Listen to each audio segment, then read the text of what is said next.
Hey guys, welcome back. So I have a demo today on Derwent Inktense pencils. So just some of the stuff I'll be using in this demo: pencil sharpener. Okay. I'll also be using a pencil. You can use any pencil. I'm just going to use a mechanical pencil. All of these are Derwent Inktense pencils. So I'll start off with this one, which is Sun Yellow. This one is Poppy Red. This is Bark, Field Green. I have bright blue, violet, and ink black. And then this is an aquash brush, so you put water in the tip of it. And then I also have a roll of paper towels with me. So this will be my tester sheet that I'll be working with today.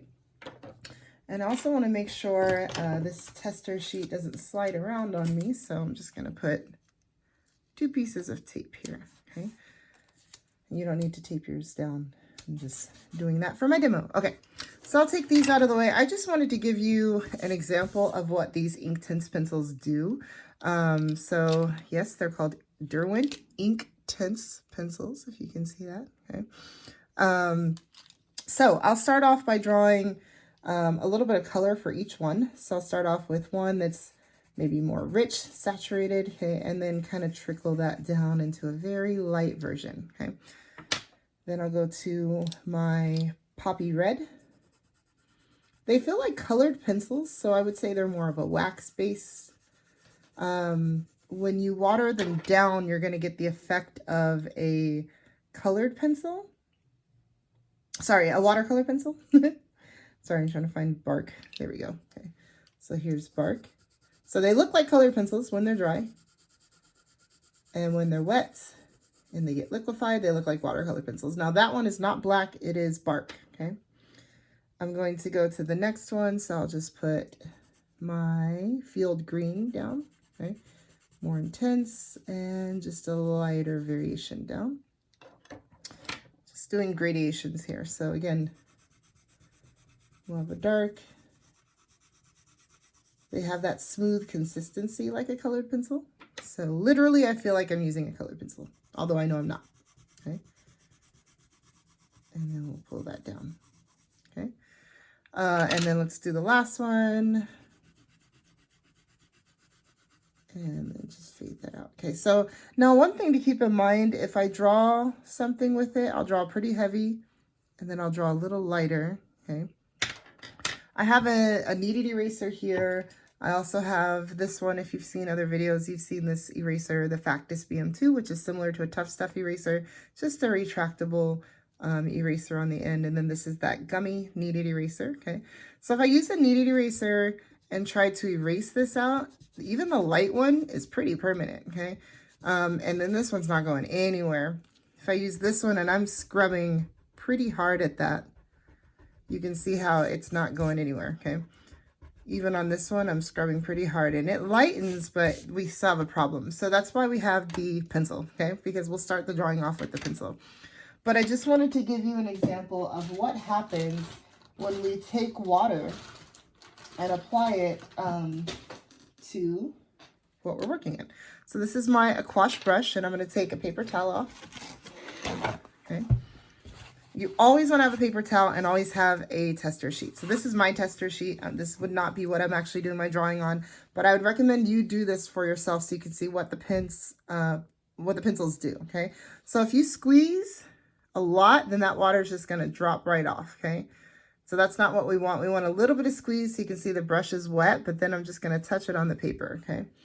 And then I'll just take this and see how bright that gets. That's really intense. Now I'm going to take that and wipe it off on the paper towel and just squeeze. I'm just squeezing like literally a little bit. I don't see any water coming out, just a little bit. I'll touch the paper towel and then I'm going to continue coming down. Okay, so that spreads pretty far. Even down here where we barely had any, there's a lot coming out. So I'm just cleaning my brush, okay? Little squeeze, paper towel, nothing dripping, okay? And then we'll touch on this one. Really bright. I'm just going to let it keep going down. I'm not squeezing at all, just pulling down. Now, if you want to squeeze a little bit, that'll keep running with the water, okay? I'm going to take my paper towel and just rub that. Now, when I do this, I'm not squeezing anything, okay? I squeeze just a touch. So basically, if you see my fingers, I'm just doing this. Nothing's coming out, okay? But something is, you just don't see it. Now we'll go here See how that bark is a nice, beautiful brown color. Now, some of the Inktense pencils, unfortunately, the sets, some of them don't come with the bark. So you'll have to figure out how to make your own brown, but that's a beautiful color. I use that a lot, especially with figure drawing. These are just super bright, rich colors. If you used watercolors before, watercolor pencils before, they feel very similar, but these will not erase, okay, as easy as watercolor pencils. And watercolor pencils will not get this vibrant. Okay, so what some people do, you'll notice when I'm finishing this up, again, I'll just take this and clean that off. You can re-wet that, okay? Now, when I finish this up and let them dry, this is the black one, okay? I can't go and rework on this. A watercolor pencil is a little different because with a watercolor pencil, technically, I should be able to kind of re-wet this and blur it back out. Well, with the Inktense pencils, once it's there, it's there. There's no coming back and doing anything with that. Okay, so I'll just liquefy this one since it's there. I can dull that all the way down. I'm using a multimedia paper right now. See how that doesn't really go that far? It doesn't disappear if you draw too heavy. Do you see that? Okay, so that can be a problem. Now see this one? I'm just kind of scrubbing at it. It's way lighter than that one, so that's good. And it disappears a little bit more, okay, but not 100%. So these are permanent materials, okay? So they are not like watercolors in the sense that they re-wet. I'll give you an example. I'm squeezing this, okay, and getting some water on here. I'm gonna, see how I can't get that back out completely? Now, if I make a mistake, I can irritate my paper like this, and I can do what we call blotting, where I take it back out. But the more you do this, the more you're irritating that paper. Do you see these little particles come up right there? That's me irritating the paper. Okay, see all these little circles? Okay, that's the paper. Okay, so if I do too much of this, I'm gonna rip my paper. Okay, so sometimes you can take some out, but then just stop because you're gonna rip your paper. Okay, now here's one way to do this. If you wanted to do a drawing of a person, I'll give you two examples. Let's say I drew too heavy, okay, and then I drew really light, okay. On this one, I'm going to purposely shade, meaning I'm going to crosshatch, keep that pencil on the paper. I'm going to get a nice rendered out sphere in graphite. So I'm using the graphite to give me the value. If you've thought about a grisaille painting before, grisaille just means like a black and white painting. A lot of the old masters did grisailles with glazes on top. So they would do this black and white painting in oil paint, and then they'd let that dry and then go back over it with a glaze, like a very transparent layer of paint on top.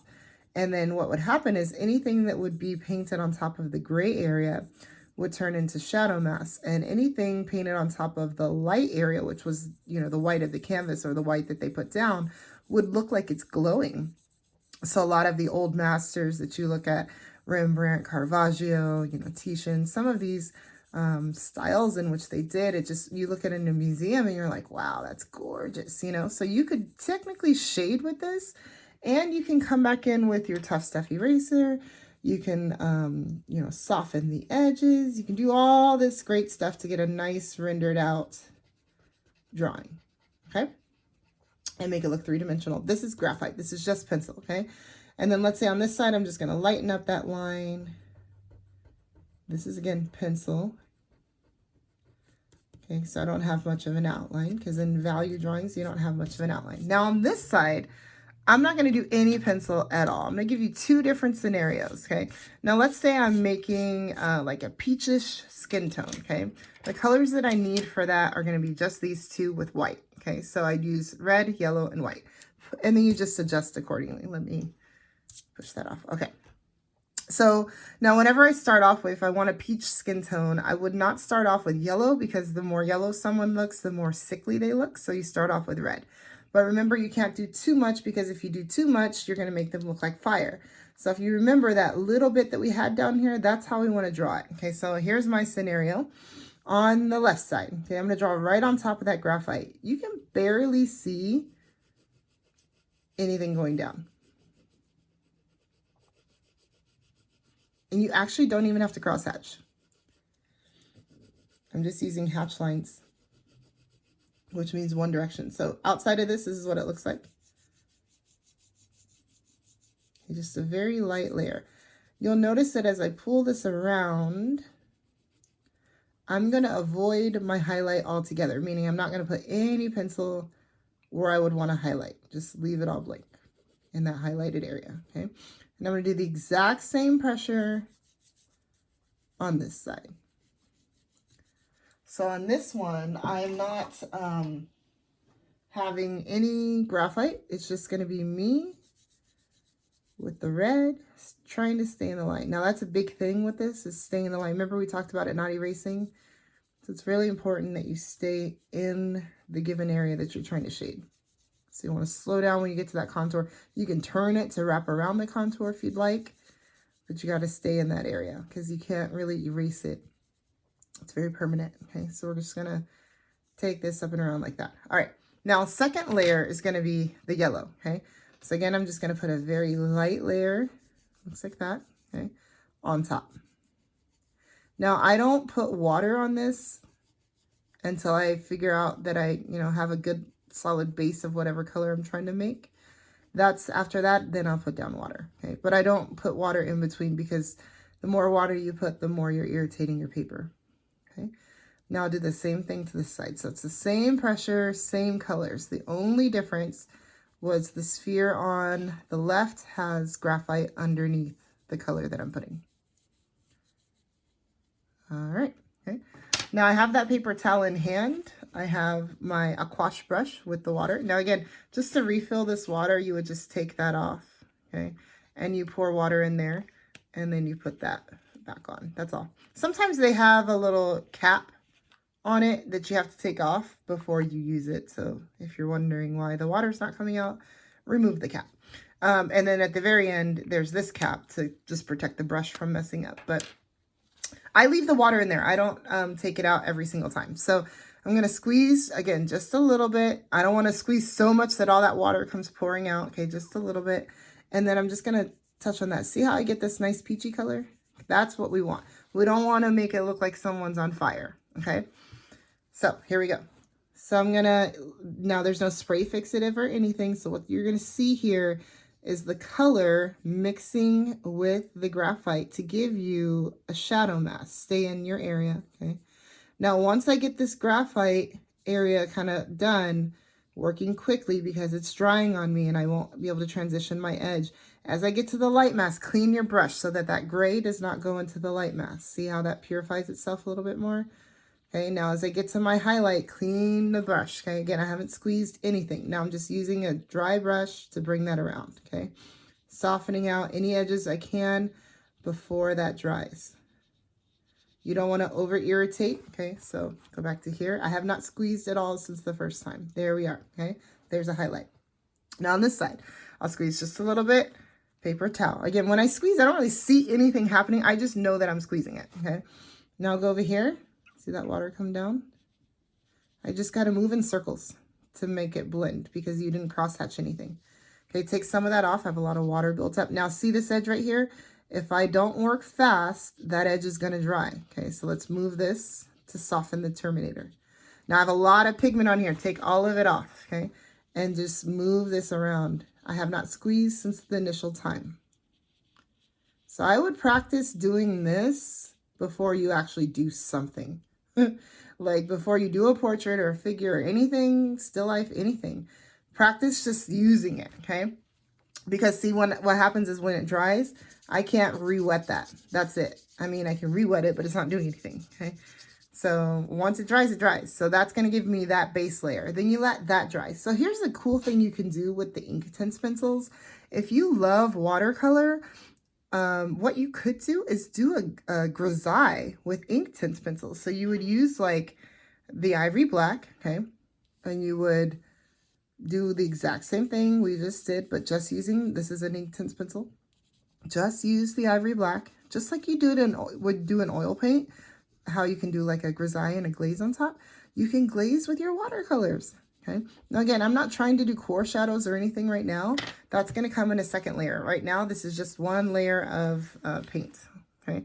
So again, squeeze a little bit, wipe it, take this and just pull down. Now, if you feel like there's a lot happening, you just touch on the paper towel, take some of that off. Don't squeeze again, because then you have way too much, okay? Just move that around. When you get to the light mess, take it off and spread it. Now it's going to pick up on some of this edge right here. Okay, take it off. I'm not squeezing, and just spread it. Circles. Okay, take it off and just touch that middle. That's it. Let it dry.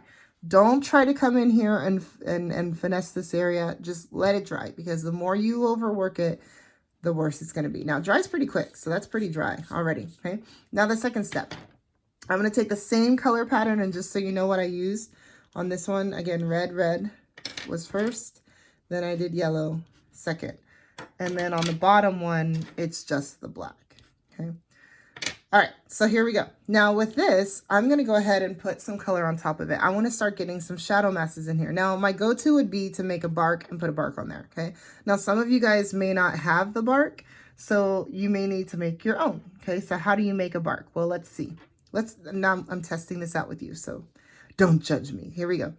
I'm going to start off, this is the ink black, okay? So I'm going to start off with black. I'm going to do a very light layer of the ink black. I always have a tendency to crosshatch, but there's no reason to. So just a light layer, okay? All right, next I'm going to do, no, not the blue. I'm going to do the violet, okay? So this is violet. I'm going to do a very, and it's kind of like baking a cake when it comes to color theory. I can tell you what colors to put in there, but I didn't tell you how much to put of that color. That's the problem, okay? Then I'm going to take poppy red, okay? And I'm going to put that on top. This is how you make the bark. And it's really light layers. You can see how this is not, I'm not pressing hard like I was initially, or like I'm doing over here, okay? And then the last one is going to be sun yellow. And I'm going to put that on top. This is kind of your formula to making a brown. Now, you don't even know what this is going to look like until you wet it. So you take your aquash brush, squeeze it a little bit, okay? Take some of the water off and move in circles. Whoa, look at that. I'm pro. Just kidding. I've had a lot of practice. That's exactly the bark color. Okay, so I used all these colors. You saw me do it. Now I'm going to take bark, which is this one right here, okay? I'm going to put that next to it. And I'm going to do a light, and again, clean the brush, okay? Same brush every time. Look at that. Perfecto. Now, you could say that this has a little bit more red, okay? So you could say next time I make this, I do it just a tad bit more red, maybe less black, okay? But they're pretty spot on. Okay, so you can make your own bark by putting that on top of there. You would just take all of this, which is going to be your bark, okay? And you would just place it on there. Well, I already have a bark, so I'm going to use it. As a matter of fact, just so you guys remember, I'm going to write this up here. Bear with me. Sun yellow, poppy red. Okay, this one, like I mentioned before, was bark. This is field green.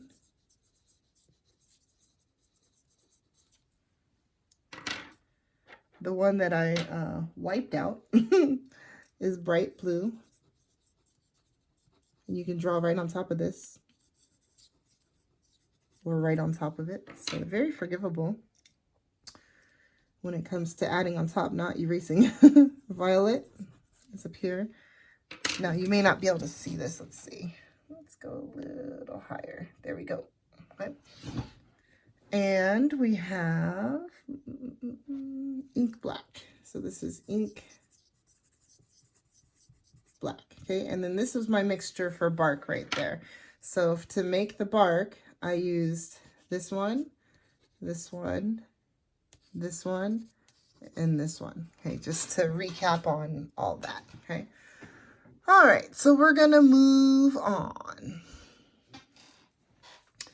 to the next layer. Okay, so in here, let's say I want to add a little bit more color to this because I need this person or sphere or whatever to get a little darker. Now you could say get a little darker with the red. So now I'm going to go in with a little bit more red. It's again that same light pressure. I'm not pressing hard. Okay, so I went back to next layer is red. Okay, and then I'm going to do the same thing over here. Try to keep it even. A little bit of red.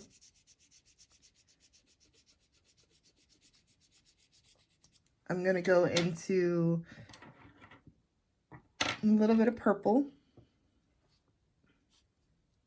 I'll do that for both.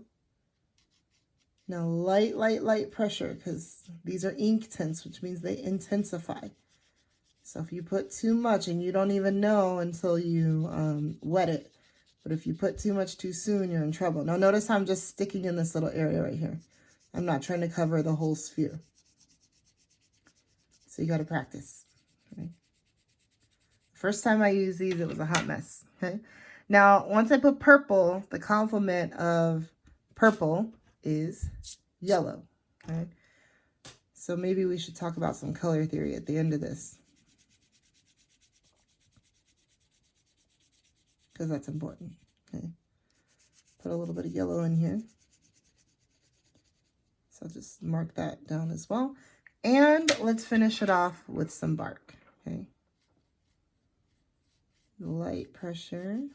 Again, no water has been applied since the first layer. So that bark will help me maintain the properties of the skin tone.